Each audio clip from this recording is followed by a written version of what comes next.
Chapter 1. What is philosophy? Learning objectives. 1.1 Explain the similarities and differences between mythology, religion, and philosophy. 1.2 Differentiate between scientific and philosophical questions. 1.3 Summarize the major fields of philosophy. Making sense of the world. 1.1 Explain the similarities and differences between mythology, religion, and philosophy. Although not everyone has an interest in physics, psychology, geography, or economics, most people have a pretty clear idea of what these academic disciplines are about. The same is not true for philosophy. It is quite common to meet educated people who have only a foggy idea of what philosophy is and what philosophers do. Let us therefore begin with a brief explanation of the nature and scope of philosophy. One way to clarify the nature of philosophy is to explore an imaginary scenario. Suppose that you are a member of a typical nomadic tribe living, say, 4,000 years ago. Life is tough for your tribe. Most of your time is spent hunting for food and shelter. However, there are also good days, especially during the summer when food is plentiful and temperatures are comfortable. Suppose that during one summer evening, your 15-year-old daughter sits down next to you, points at the star-filled sky and says, "I am amazed at the beauty of the sky. I have the feeling that this whole universe is an incredible place. But looking at these stars also makes me feel very small and insignificant. Tell me, do these stars care about us? Do they take an interest in what we do down here?" At this point, you probably wish that your daughter would be more like the other teenage girls in your tribe, who worry only about who will ask them to dance at the next sacred hunting celebration. But since it is such a fine summer evening, you sit back and try to respond to her questions as well as you can. In order to answer your daughter's questions, you need to provide what one might call a big picture view of the universe, which always involves some kind of story that attempts to make sense of the world in which we live. There are several ways to tell such a story. A natural way is the use of mythology. Every culture has developed powerful mythological stories to make sense of the world. In the Western world, one of the oldest surviving mythologies is Homer's Iliad. Homer's poem of the battle for Troy not only tells us something about history and cosmology but also explores the nature of the underworld and the world of the gods. Mythologies provide an effective way to understand the cosmos and the role we humans play within it. So, in our imaginary scenario, you might tell your daughter a mythological story similar to Homer's Iliad or Hesiod's Theogony. Aside from merely entertaining your daughter by the campfire, you would be instilling in her a sense of how the heavens came to be and what interest the gods take in our deeds and actions. It is, however, apparent that mythological stories leave something to be desired. Imagine that you have a critical-minded daughter. After listening politely to your mythological story, she might very well respond, "Wow, that was a great story, but how do you know that it is actually true?" At this point, you have several options. You might either point to the long tradition of your tribe and try to convince your daughter that your tribe would not have survived for so long if these traditional stories were all bogus, or else you can try to provide additional support to show that the story you have told is true. There are several ways to offer such additional support. One way consists of the claim that one of your ancestors was very close to the gods, or God, and that a god revealed the truth of this story to him or her. When mythological stories are combined with divine revelations, mythology has a tendency to turn into religion. Religion is the second widely established means through which we can provide a big picture view of the universe. Religion resembles mythology in that most religions contain stories that at first glance have the sound and look of mythological stories. However, religious stories, unlike mythologies, contain a reason that we should believe that they are true. Divine revelation. Divine revelation can take very different forms. It might come as a dream, as it did for the Bible's Abraham, or it might come during meditations, as it did for the Prophet Muhammad in the cave Hira, or it might consist of the discovery of holy texts, as occurred with the founder of the Mormon religion, Joseph Smith. No matter what form these divine revelations take, they offer a reason that religious stories are true. Let us go back to our imaginary scenario. Suppose you defend your story with the claim that the gods revealed the story to some of your ancestors. Your daughter might respond to this defense as follows: "Oh, I do not doubt that our great ancestors were closer to the gods than we are now, but what makes me curious is this. I recently met a wandering medicine man from a tribe far away. He told me about the religious beliefs that have guided his tribe for centuries. Guess what? Their religious beliefs support completely different stories about the world and the gods. What reason do I have to believe our own religious stories, while I reject those of other tribes?" This response shows that religion, as a method of understanding the world, is challenged by the fact that not all divine revelations are compatible. When different religious systems come into contact with one another, it becomes rather difficult to decide which revelation is more trustworthy. Although some individuals, especially if they have had religious experiences, may be convinced that a particular revelation is true while all others are misguided, not everybody can justify such strong convictions.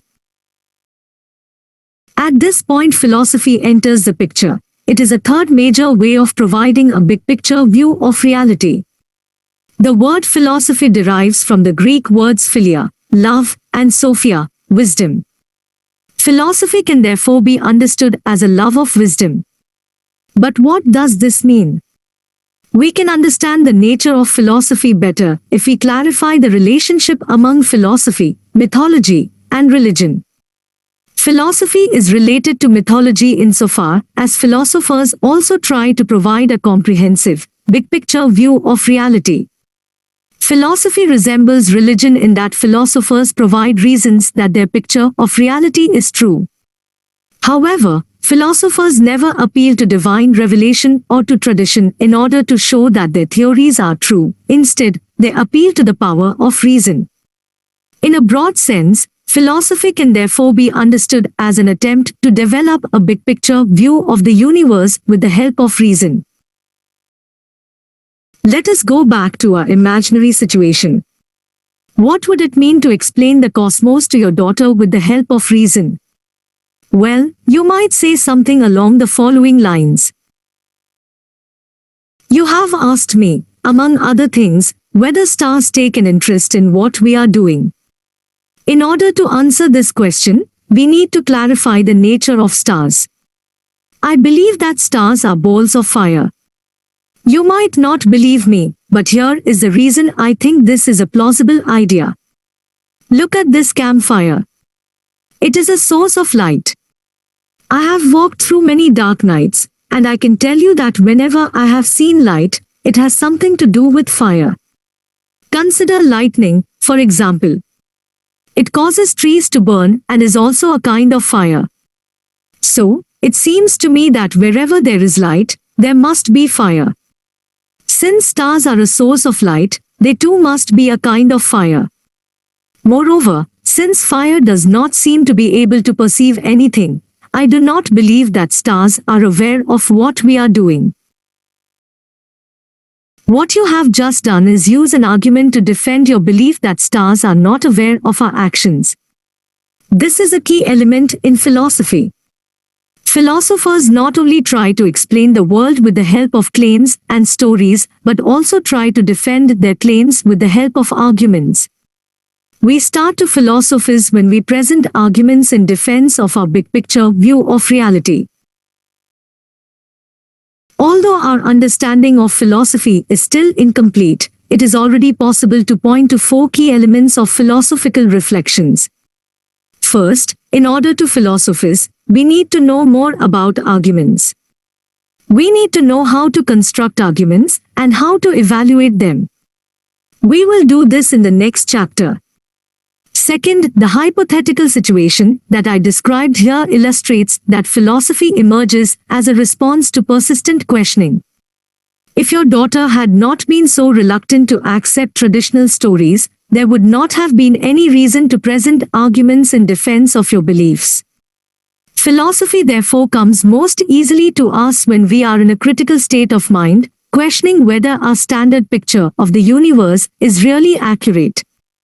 As long as we are absolutely convinced that our beliefs about the world are correct, we feel little need to justify them with the help of arguments.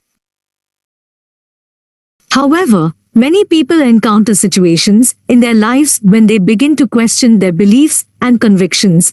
It is during these times that philosophy emerges most naturally. Third, doing philosophy is a social activity. It requires that we present our ideas and arguments to other people and that we are willing to listen to what others have to say about our claims. Philosophy thus requires courage as well as empathy. You will discover quickly that an argument that sounds brilliant to you might strike others as problematic. Being a good philosopher involves listening to the questions others have and modifying our ideas in light of these questions.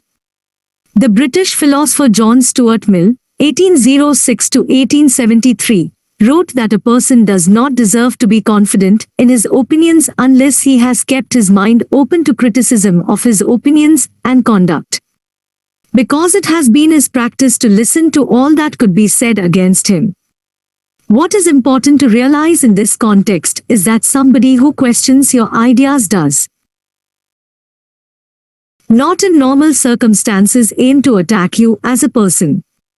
Anyone who thinks in that way becomes defensive and brings a quick end to all philosophical dialogue. Philosophy flourishes when people feel comfortable to question each other in an atmosphere of mutual trust and respect. Finally, the hypothetical conversation with your 15-year-old daughter also shows that philosophy has a tendency to lead to a plurality of different answers. I can defend my claim that stars are balls of fire with the help of an argument, but there are also arguments in defense of the claim that stars are unchanging, perfect entities. For most complex questions, there are different answers that appear, at least for a while, equally reasonable. There are, of course, also some thoroughly misguided answers that one can show to be quite unreasonable. Although philosophy has the goal of producing one truthful picture of the universe, in practice it generates many different accounts of the world, which stand in opposition to each other. It often takes hundreds of years before some arguments are recognized to be mistaken. Progress in philosophy is a slow process. Those of us who like immediate results and absolute certainty tend to be annoyed by philosophical reflection.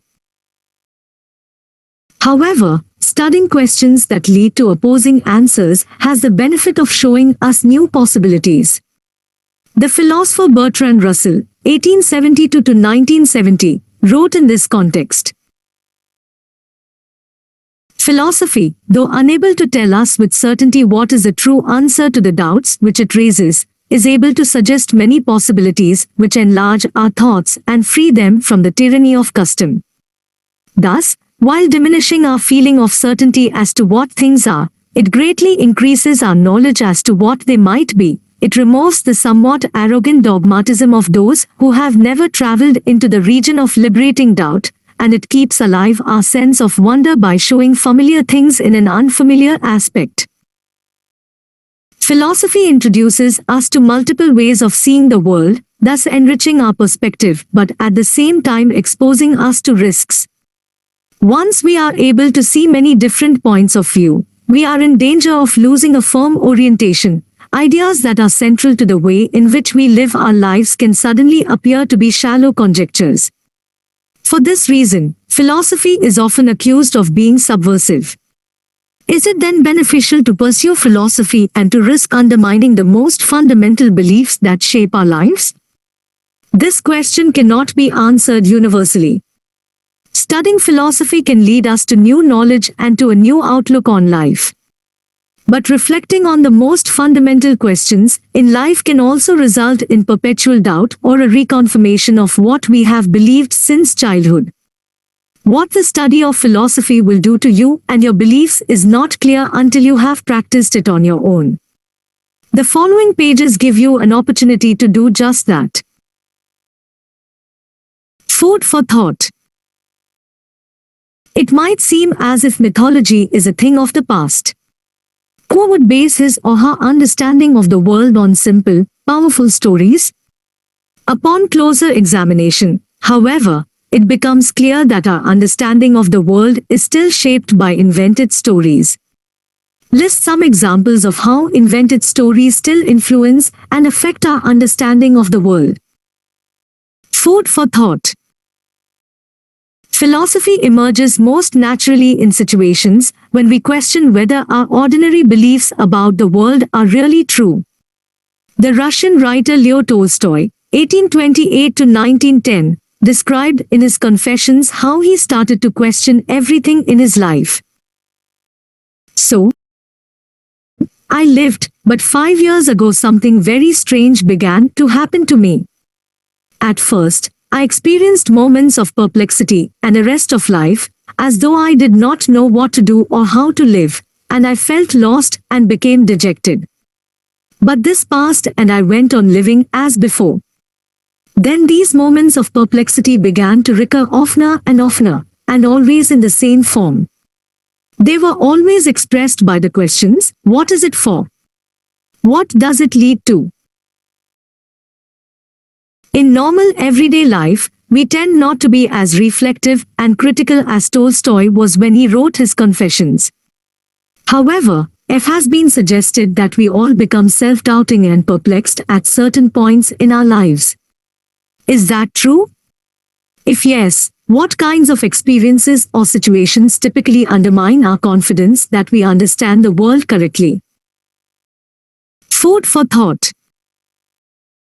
Philosophy thrives when we can question each other's beliefs in a cooperative and safe environment in which it is possible to test and evaluate ideas without creating hostility and resentment.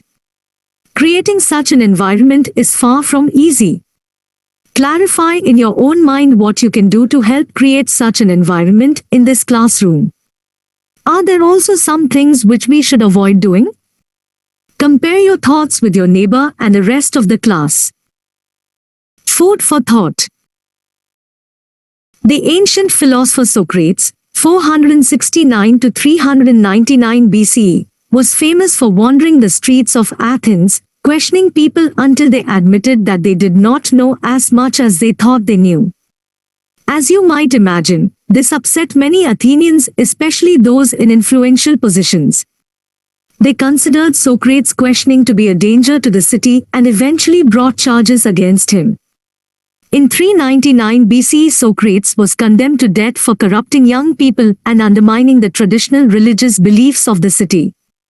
Plato's Apology purportedly presents Socrates' famous defense speech, in which Socrates claimed that his questioning was beneficial to the Athenians and that they should have rewarded him instead of condemning him.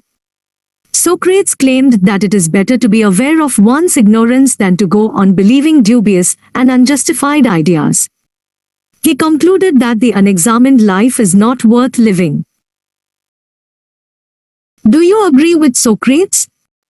Is questioning one's beliefs a good thing, even if one ends up being perplexed? The relationship between science and philosophy. One point to differentiate between scientific and philosophical questions. In the last section, we defined philosophy as an attempt to explain the world with the help of reason. Some of you may find this definition puzzling. If philosophy is an attempt to explain the world with the help of reason, how then does philosophy differ from science? Scientists obviously also use reason when they explain the features of this world. it is important to realize that what we call science was initially a part of philosophy. Aristotle, 384 to 322 BCE, one of the greatest philosophers of antiquity, was a very influential physicist and biologist. Physics was historically described as natural philosophy. It is only during the last several hundred years that we distinguish more sharply among the various academic disciplines. Philosophy has given birth to natural science, psychology, sociology, and linguistics. In today's world, we seem to learn most of the things that we can reasonably claim about the universe not from philosophers, but from physicists, astronomers, biologists, or psychologists. Consider the example from the previous section, what is the nature of stars? In order to answer this question, we would turn to an astrophysicist, not a philosopher. This raises a crucial question: if philosophy has prepared the grounds for modern science, and if modern science currently is our best tool to explain the universe with the help of reason, what role does philosophy play in the world today? Can philosophy tell us something about the world beyond what the sciences tell us? Would we lose anything if we closed all philosophy departments and directed the money saved into the various science departments? In order to answer this question, we need to know a bit more about scientific disciplines such as physics or chemistry. Each scientific discipline deals with a specific subject matter. A physicist can tell you why you see lightning before you hear the thunder, but a physicist cannot explain to you whether going to law school will make you happy. Similarly, economists can explain the macroeconomic consequences of a low savings rate but cannot explain to you why your cholesterol level is so high. Thus, each scientific discipline deals with only a part of reality, but not with the whole. The Austrian philosopher Ludwig Wittgenstein, 1889 to 1951, wrote, "Even when all possible scientific problems have been answered, the problems of life have not been put to rest." Let me illustrate this with an example. I have always been curious as to whether or not I have a soul. Souls, if they exist, are entities that we cannot see, measure, or weigh. Souls are not like rocks, fingernails, or other physical objects. Since science obtains information about the world predominantly by measurements and experimentation, science can tell us a lot about rocks, clouds, and planets. However, science has a much harder time telling us about souls or a possible afterlife. Finding the answer to the question of whether we have souls requires not only observations and experiments but also a good deal of conceptual analysis. That is, we need to clarify what we mean by the term soul before we can make any progress in determining whether souls exist. Analyzing and clarifying complex concepts is an integral part of philosophy. It often involves testing definitions and analyzing hypothetical situations. The question of whether we have souls is, therefore, a good example of a philosophical question, which involves conceptual analysis and requires more than observations and experimentation. Philosophical questions are open in the sense that we cannot easily predict what would constitute satisfactory answers. No scientific procedure can produce a quick answer to a philosophical question. Moreover, philosophical questions often deal with foundational matters that are not addressed within any science. Mathematicians, for example, can tell us lots of things about numbers. They can prove, for instance, that there are infinitely many prime numbers or that the square root of 2 is an irrational number. However, mathematicians very rarely address the fundamental question of what kind of things numbers actually are. Are numbers abstract entities that exist on their own, independent of any human cognition, or are numbers dependent on our minds? These kinds of foundational questions are left for philosophers to investigate, and they form an integral part of the philosophy of mathematics. What is interesting to note is that every science involves foundational questions that are not directly addressed by the science itself. We thus can speak of a philosophy of biology, a philosophy of physics, or a philosophy of science in general. Philosophy offers a home for foundational questions that fall outside the scope of ordinary scientific investigations. It is worthwhile to stress that the line between philosophy and science is not fixed. Some philosophical questions have eventually turned into scientific questions once the appropriate scientific methodology was developed. For example, the question, "Is there life on Mars?" is now clearly a scientific question, but it used to be a philosophical one. Similarly, the question, "Are computers able to think?" is currently a philosophical question, but it might turn into a scientific question for cognitive scientists. This understanding clarifies why scientific investigations can have an important impact on philosophy. Although science by itself cannot answer philosophical questions, it can help philosophers to see open questions in a new light. Philosophers are, therefore, obligated to pay close attention to scientific results.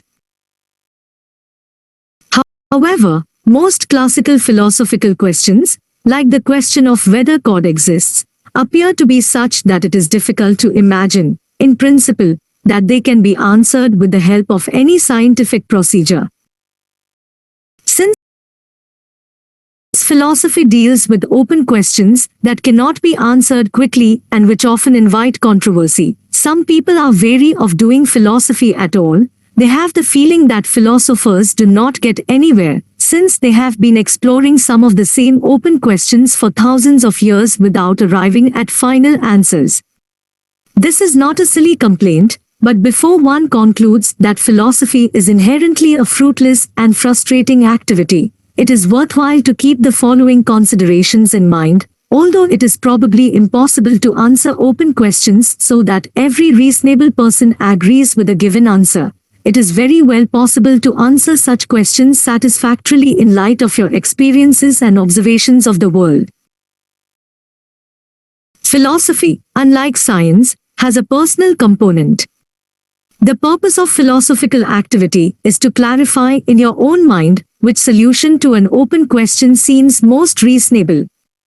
This does not mean that you can assert whatever strikes your fancy. Philosophy, as we have seen, is not a mythological fantasy. Philosophers are committed to adopting the solution that appears most reasonable in light of the best arguments available. It is, however, quite possible that different rational persons answer the same open question differently, because they have different experiences or because they make different background assumptions. One person, for example, might come to the conclusion that near-death experiences are all hogwash and the product of wishful thinking, whereas another person, who actually has had an after-death experience, is convinced that we will continue to exist after we die. Both positions might appear to be the most reasonable in light of the best arguments available to these two thinkers. Thus, the point of your philosophical activity is, in part, to determine which solutions to open questions are the most reasonable in light of your own experiences and thoughts about the world. What is especially interesting in this context is that the answers we give to philosophical questions can change throughout our lives. As a 6-year-old boy, I was certain that God was a white, bearded man who walked upon the clouds and who observed whether we followed his rules. As I got older, I didn't find this way of thinking about God satisfactory. My big picture view of the universe began to change, and this change prompted me to think differently about God. This process of adjusting my thinking never came to a stop. I have been revising my thinking about the nature of God in light of my overall lived experiences ever since. It will, of course, not always be possible for you to select one solution to an open question as the most reasonable. At certain points in our lives, we might realize that we do not know what to think about certain questions. You might conclude, for example, that you really do not know whether you are always responsible for all your actions or whether you will survive your death. But this, too, can constitute progress. Many students who start a philosophy class with the firm conviction that they know the answers to open questions later come to realize that their arguments weren't as convincing and reasonable as they initially thought. This awareness of the limits of our knowledge makes the world a more mysterious place.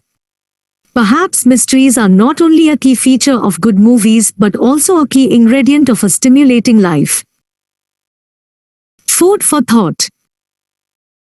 Contemporary thinkers are divided on whether science has anything useful to say about the existence of God.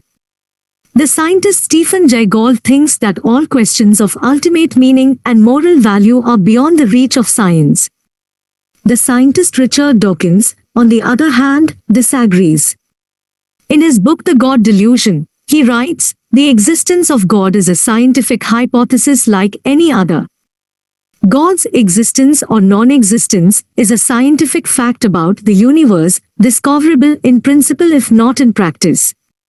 According to Dawkins, science shows us that the existence of God is highly unlikely, whereas Gould comes to the conclusion that the existence of God is beyond the realm of science. What position in this dispute looks more plausible to you? Please note that the question of whether Richard Dawkins or Stephen Jay Gould is correct in their views on science is clearly a philosophical question that cannot be answered by science. Food for thought. Take a look at the following questions and decide whether they are predominantly scientific or philosophical questions. Keep in mind some questions might have scientific as well as philosophical components. 1. How many chromosomes does a human being have? 2. Is it morally permissible to remove chromosomes from an embryo? 3. What is the meaning of life? 4. What happens in the black hole? 5. What caused the extinction of dinosaurs? 6. Is the temperature on Earth increasing? 7. Is homosexual love unnatural? 8. Did extraterrestrials visit Earth in the past? 9. Are quarks the smallest particles in the universe? 10. Can we know that there are particles that are too small to be observed? 11. What caused the universe to exist? 12. Would it be a good thing to live forever? 13. When will the sun go supernova? Food for thought. Have you ever changed your mind about a philosophical question in your life? If yes, what prompted you to think differently? Food for thought. 1. After bodily death, a person continues to exist in a non-physical form. 2. The ultimate goal in life is to live as pleasurably as possible. 3. Democracy is the best form of government. 4. God exists. 5. I am now the same person that I was when I was 5 years. 6. I am always responsible for my actions. 7. It is irrational to be afraid of one's death. 8. Ghosts exist. 9. One day there may be computers that understand Shakespeare better than I do right now. 10. It is wrong to impose the death penalty. 11. There are universal moral standards that apply to all human beings regardless of where they live. 12. The best way to treat depression is to inject chemicals into the brain. 13. If I had been born into a different environment, I might have become a professional killer. 14. It is impossible to know anything with absolute certainty. 15. The future is fixed. How one's life unfolds is a matter of destiny. 16. The life of a young child is more valuable than the life of a 22-year-old college student. 17. If God does not exist, then there are no moral obligations, and no action is right or wrong. 18. It is impossible to be truly happy if one is an immoral person. 19. If we live forever, then any activity will eventually get boring and pointless. The main branches of philosophy. 1.3 Summarize the nature of the major fields of philosophy. Traditionally, philosophical questions can be divided into 5 different fields of study: metaphysics, epistemology, ethics, aesthetics, and logic. It is useful to be familiar with these different areas of inquiry in order to obtain an overview of the major questions studied in philosophy. Metaphysics is usually defined as the study of ultimate reality. However, this definition is not the most insightful. One way to get a better understanding of this field of study is to list everything that we think exists in the universe. Can you imagine making such a list? Most of us would probably start our lists with familiar things such as cars, trees, cats, and people we know. However, after a while, some of us would perhaps also include items like angels, souls, and God. If we compared our lists, certain questions would ultimately develop. For example, I could ask, do you really believe that angels exist in the world? This is a typical metaphysical question. As we will see later on, philosophers frequently wonder whether souls, God, time, numbers, or colors really exist, and all of these questions are part of metaphysics. In addition, metaphysics is concerned with clarifying how various entities are related to each other. Many people have thought, for instance, that every event has a cause. But how is this compatible with freedom? If everything we do is caused by events in the past, how is it possible to be free? Clarifying the relationship between causality and freedom is part of the problem of free will, and this question, too, belongs to the field of metaphysics. Epistemology, the study of knowledge, is important for philosophers because it sometimes happens that in the process of exploring a question, we come to the conclusion that we cannot possibly know what answer to a question is correct. Many people believe, for instance, that we can never know whether God exists or not. People who deny that we can know answers to certain questions are called skeptics. It is an important part of philosophy to determine under what conditions skepticism is a reasonable position to adopt. This determination of the scope and limits of knowledge is the main part of epistemology.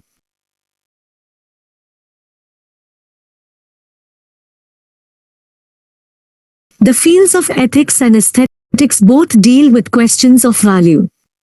Ethics is concerned with clarifying how people ought to act. Most people think, for example, that it is wrong to steal. But why exactly is stealing wrong? Could there be situations in which stealing could be morally justified? What about murder? Is murder always wrong, or are we sometimes permitted to take the life of another human? Is it even possible to answer questions like these in an objective way? The study of ethics deals with all of these questions. Aesthetics is the study of art and beauty. When you listen to your favorite song on the radio or when you attend a performance of your favorite artist, you undergo aesthetic experiences. These experiences are pleasant and important. Can you imagine how bland the world would be without art? However, it is far from clear what kinds of factors are involved in aesthetic experiences and judgments. Is there something universal in aesthetic experiences that transcends cultural traditions and personal tastes? Are legitimate aesthetic judgments possible? These and related questions are central to the study of aesthetics. The final and in some sense most fundamental area of philosophy is the field of logic. We have seen that philosophy requires that we defend our claims about the world with arguments. However, it is obvious that not all arguments are equally good. Many arguments are actually quite misleading and weak. Logic is the field of study that clarifies how we can distinguish good arguments from bad ones. We will start our exploration of philosophy with a brief excursion into the field of logic. The following chart should be useful for remembering the major fields of philosophy. Although some fundamental questions have metaphysical, epistemological, and ethical aspects, most philosophical questions belong to one of these categories. Practice your grasp of these fundamental disciplines by completing the following exercise. Food for thought. Take a look at the following claims and decide whether they are predominantly metaphysical, epistemological, ethical, aesthetic, or logical in nature. 1. It's better to suffer an injustice than to inflict one on others. 2. Vampires exist only in movies or books. 3. Nobody can know whether a fetus is a person or simply a collection of cells. 4. A valid argument can have false premises. 5. Everything that exists is a physical object. 6. A copy of a famous sculpture cannot be a work of art. 7. Only doctors can know the causes of diseases. 8. There are more irrational numbers than rational numbers. 9. Don't pursue a major that will not make you rich. 10. It is impossible to predict the future. 11. Your stories are full of contradictions. 12. We will never understand why God lets innocent children suffer. 13. Those who think only about themselves lead unhappy lives. Study and reflection questions. 1. Religion and philosophy use different methods of explaining the world. Philosophy uses reason, and religion uses revelation to explain events. Does this mean that religion and philosophy have to be at odds with each other? Can the truths of reason be identical with the truths of revelation? Explain. 2. The practice of philosophy often means that we become unsure of whether all the things we used to believe are really true. Is this a good or bad situation? Do our lives become better if we question everything? Would it be better if we were to accept certain beliefs as truth, even if we could not justify them? Explain. 3. The study of mythology seems to be passé. But if you think about it, movie and television show themes have many similarities to myths. Is it fair to say that, if we still use myths as plots in television shows and movies, we are using mythology to make sense of our world? Provide pros and cons to this argument in your answer. 4. Science is not able to answer every question that we have about our lives. For example, no scientific discipline can answer the question, what is the meaning of life? In your opinion, are such open questions meaningful? Should we assume that only questions easily answered by science are meaningful and that all remaining open questions are of no value without clear meaning? If we follow this line of thought, we arrive at the conclusion that science, although not able to answer all questions, can answer all meaningful questions. Do you agree with this conclusion? Why or why not? 5. What philosophical question is most important to you? State the question and give reasons that it is important at this stage in your life.